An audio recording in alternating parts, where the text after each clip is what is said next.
Catch Me. It's about articulations and dynamics. It's fun to play. There's no key, atonal, and staccato should be short. Like that. And you move E flat position, C position, and kind of A flat position. Next one, E flat position, D flat, and then B. And measure 3, part 1. Make sure you play again, soft crescendo. Let me do it again. Start with the piano and crescendo.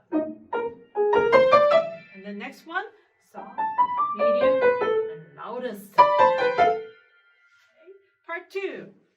You start with the rest. You listen to part 1. Bum, bum, bum, bum. And then the second measure, make sure you do this.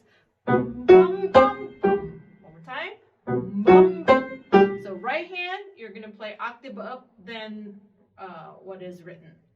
That's why you see 8VA. Measure 3, part 2. Still part 2, measure 3.